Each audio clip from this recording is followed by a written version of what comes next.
नमस्कार जी, आज हम भिवानी आश्रम में आए हैं। यहाँ संत रामपाल जी महाराज जी का एक बहुत बड़ा विशाल भंडारा लगा हुआ था। हम इस देखकर चलते चलते राह में हम आ गए। आकर हमने देखा यहाँ पे बहुत अच्छी व्यवस्था कर रखी है। भंडारा बहुत अच्छे से पूरा प्लानिंग से हो रखा है।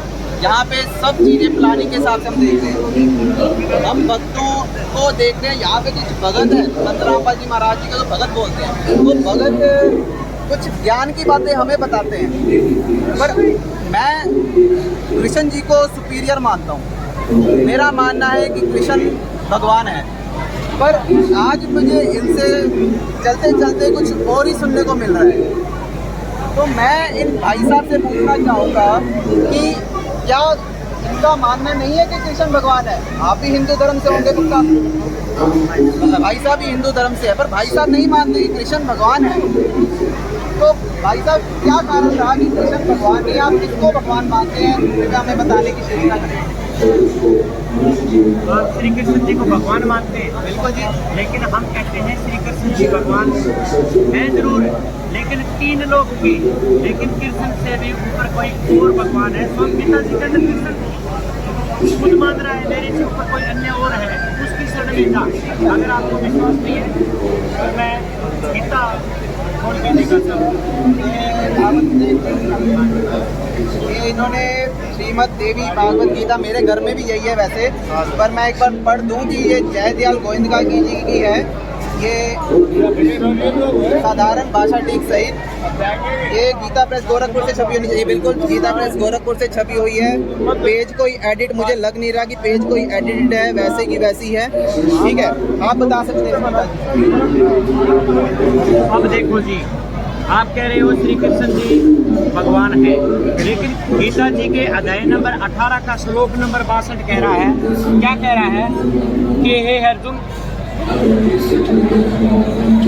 हे भारत, हे अर्जुन, सब प्रकार से उस परमेश्वर की ही शरण में जा।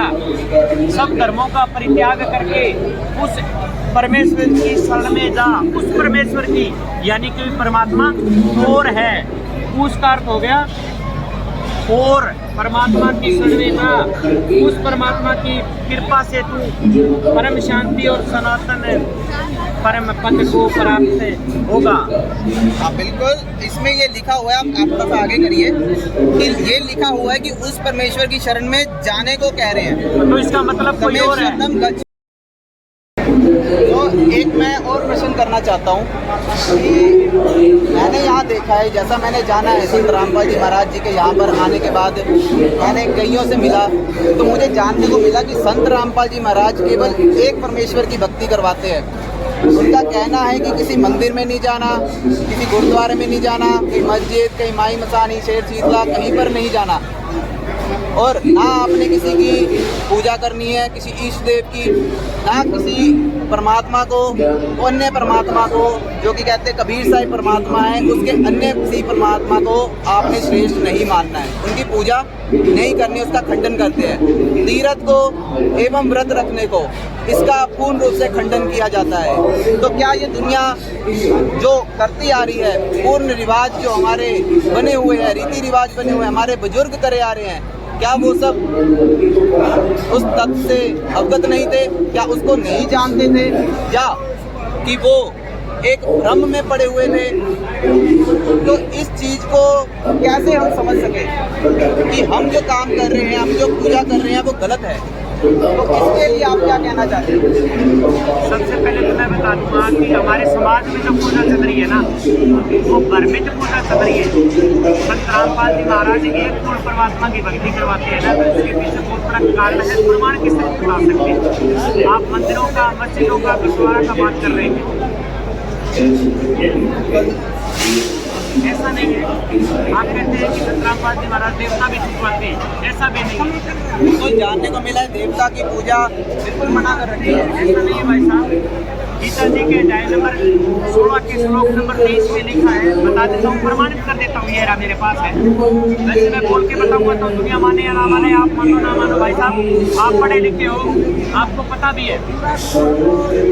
ये पढ़ाई किस लिए की है? पढ़ने लिखने की है, तो आप खुद पढ़ दो। मुझे दिखाइए।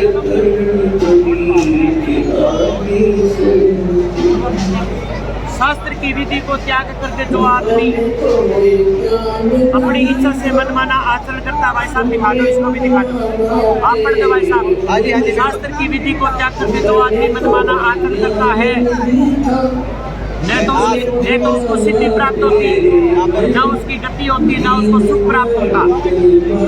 तो सही बात क्या कर रहे हो? शास्त्रों में क्या है?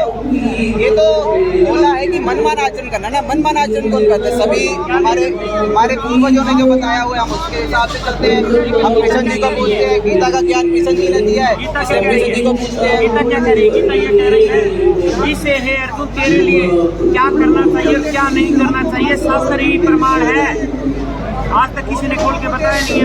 अब क्या कह रहा है कि क्या तुम्हें संसार में करना चाहिए और क्या नहीं करना चाहिए, ये तुम्हारे लिए शास्त्र ही प्रमाण है। आपका कहने का भाव ये है कि हम जो काम कर रहे हैं वो शास्त्रों में नहीं लिखा। आप जो कर रहे हैं वो शास्त्र की विधि को त्याग कर अपना काम है, अपने मन से कर रहे हो। लेकिन शास्त्रों के अनुसार अगर आप काम करते तो उसकी विधि अलग होगी। संत रामपाल जी महाराज शास्त्र की विधि के अनुसार ही पूजन करवाते हैं देवी और देवताओं की। ये बताओ, ये हमारे इस लोक की प्रधान शक्तियाँ हैं। बताओ, गणेश जी को कौन नहीं मानता? तो सभी मानते हैं जी। वर्मा सावित्री को कौन नहीं मानता? विष्णु लक्ष्मी को कौन नहीं मानता? शेरावाड़ी माता को कौन नहीं मानता? कौन नहीं मानता? शिव और शंकर को। इस लोक की ये प्रधान शक्तियाँ हैं, प्रधान शक्तियाँ इस शरीर की। इनके ओरिजिनल मंत्र बता करके परमात्मा इन देवी देवताओं को शास्त्र की विधि के अनुसार आपसे भक्ति करवाते हैं। अच्छा, तो ये नई चीज अभी मुझे जानने को मिली है इससे कि जो पूजा की विधि इनको बताई जाती है, शायद जो मंत्र दिए जाते हैं वो भी देवी देवताओं के हैं। जब ये खुद देवी देवता को मानते हैं तो मेरा प्रश्न ये है कि कबीर को क्यों फिर हम परमात्मा मानते हैं, जब आप पूजा खुद ही देवी देवताओं की करते हो? कबीर साहब है, गीता जी के अध्याय 15 के श्लोक नंबर 1 में कहा है, अर्जुन श्री कृष्ण ने अर्जुन से कहा है कि आप इस संसार को उल्टा लटका हुआ वृक्ष डालो, इस संसार को आप उल्टा लटका हुआ वृक्ष डालो।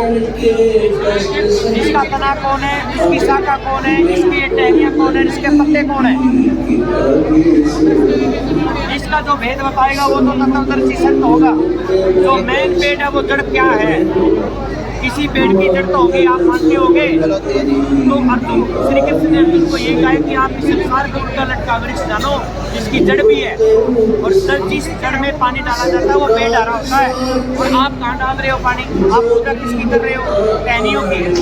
टहनियों की पूजा छोड़कर जब आप एक भगवान की पूजा करोगे तो ये भगवान आपको फल देगा। ऐसे यहाँ से इस पेड़ में यहाँ रस आएगा, यहाँ रस आएगा, यहाँ तक हो जाएगा। ऐसा वृक्ष बताया है, ये वृक्ष क्या है और कहाँ लिखा हुआ है ऐसा वृक्ष? ये गीता अध्याय नंबर 15 का श्लोक नंबर 1 है। और ये भी देख लो, दिखा देता हूँ आपको। नहीं मालूम है तो देख लो, ये भी तुम्हारी बरबरा कर देता हूँ भाई साहब। आप पढ़े लिखे हो, आपको खुद को पढ़ लेना चाहिए, सोचना भी चाहिए कि जितने भी ग्रंथ पढ़ेंगे उतने लोग जो बहुत आ गया। ठीक है, ये देखिए, मानने वाली बात है कि हमने कभी आज तक शास्त्र खोलकर इतने नहीं देखे कि आजकल हम किताबी विद्या से अवगत थे। हमने जो सुने आ रहे हैं हमारे पूर्वजों से, हम उस पर आधारित हैं। पर आज इस माध्यम से हमें बहुत कुछ जानने को भी मिल रहा है। आज हर चीज़ें गीता वेद शास्त्रों से खोलकर बताई जा रही हैं, तो एक बार इसको समझना तो पड़ता है। तो अभी 15वें अध्याय के पहले श्लोक में कुछ पेड़ के बारे में बता रहे हैं, तो आइए कि भाई एक बार देखते हैं, फोकस करना है एक बार क्या चीज़ आदि पुरुष है, मूल वाले, परम शाखा वाले, संसार रूप पीपल के वृक्ष को अविनाशी परमात्मा कहते हैं। वेद जिसके पत्ते हैं उसी संसार रूप वृक्ष को जो पुरुष मूल सहित तत्वों के सार को जानता है वह तत्वदर्शी सत्य है, अर्थात वेद के तात्पर्य को जानता है। मूलम इस संसार के जो पेड़ बताया है, जिसकी सबसे ऊंची जड़ जो मेन है, ऊंची वाली जड़ और नीचे वाली शाखा का जो बीच का पूरा वेद बताएगा वो तत्वदर्शी सत्य कहलाएगा। और जड़ क्या है? वो पूर्ण परमात्मा है। कोई भी पेड़ हो उसकी जड़ जब तक है तो पेड़ है, और पेड़ की जड़ नहीं होती तो पेड़ किस काम का? तो ये पेड़ आखिर है क्या? एक बार दोबारा दिखाइए वो चित्र जो आप दिखा रहे थे। ये पेड़ है, ये सबसे ऊंची तमूलम सबसे ऊंची शाखा वाला और नीचे पत्तों वाला ये पूरा का पूरा पेड़ है, ऐसे बताया है। कबीर साहिब का मेरे हिसाब से दोहा लिखा हुआ है, ये लिखा हुआ अक्षर पुरुष एक पेड़ है, निरंजन बाकी डार, तीनों देव शाखा है, ये पात रूप संसार। यहाँ पर क्या ये कबीर साहिब द्वारा कही गई है? नहीं जी, ये गीता ज्ञानदाता कह रहा है, इस पेड़ का भेद बताना है। तो जब भी कोई पेड़ उगेगा तो जड़ उसकी दिखाई नहीं देती, ऐसे जड़ उसकी दिखाई नहीं देती, यहाँ से उगेगा पेड़। ये देखो जी, तो उसने कहा ये पेड़ कौन है और ये कौन है, ये कौन है, ये कौन है। तब कबीर साहब ने कहा है अक्सर पुरुष एक पेड़ है, सर्व पुरुष उसकी डार और तीन देव शाखा है, ये पात रूप संसार। इसका भेद गीता के अंदर लिखा हुआ है। ये कबीर साहिब ने कहा है? हाँ, कबीर साहब ने कहा है। मेरे हिसाब से कबीर साहिब उस समय इतने पढ़े लिखे तो नहीं थे, आज से 600 वर्ष पहले कबीर साहिब जो है तो इतने पढ़े लिखे नहीं थे। पर ये चीज़ अगर हम रिलेट करके देखें तो गीता में हमने देखा कि ऊपर को मूल वाले, नीचे को शाखा वाले, ऐसे संसार रूपी पीपल के वृक्ष को जो जानता है वो वेदविद है, वो अपने वेदों के तात्पर्य को जानने वाला तत्वदर्शी संत होगा। तो कबीर साहिब ने भी ये चीज़ें बता रखी है कि एक ऐसा पेड़ है जिसकी डाली निरंजन है, तीन देव शाखा है, पत्ता संसार है, तो कुछ ना कोई रिलेशन बनता दिख रहा है।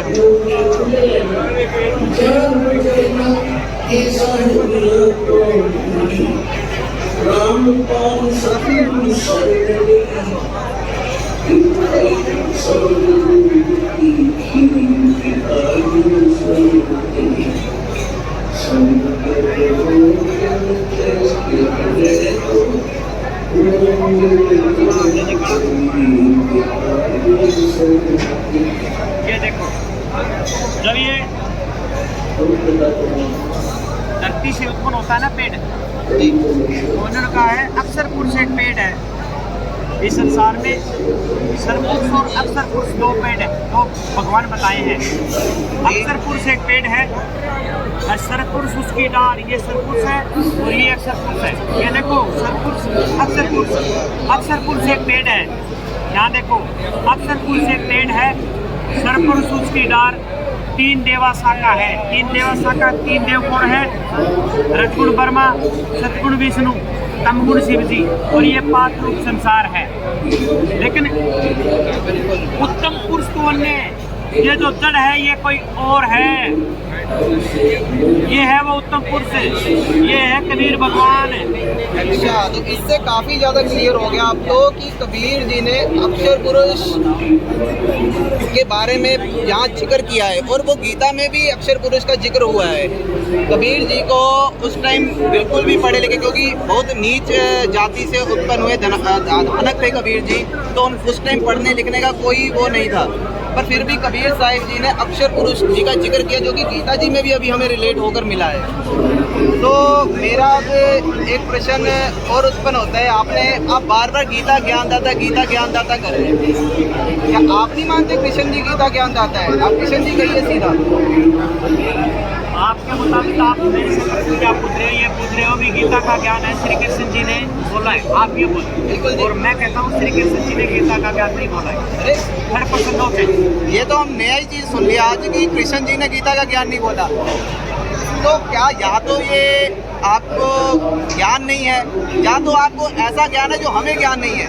तो इस पर एक बार प्रकाश डालो कि कैसे आप समझाना चाहते हो कृष्ण जी भगवान, कृष्ण जी ने ज्ञान नहीं दिया गीता जी को।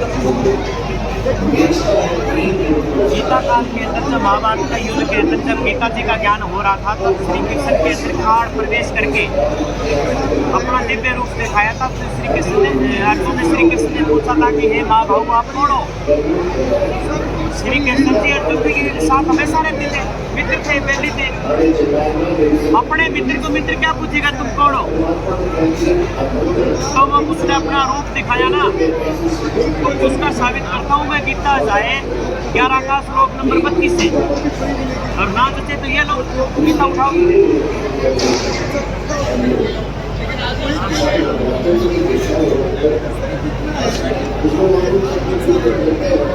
कुछ नया ही जानने को मिल रहा है कि हमने पहली बार सुना कि गीता ये ज्ञान कौन दाता बोल रहा है? ये देखो कृष्ण जी नहीं है।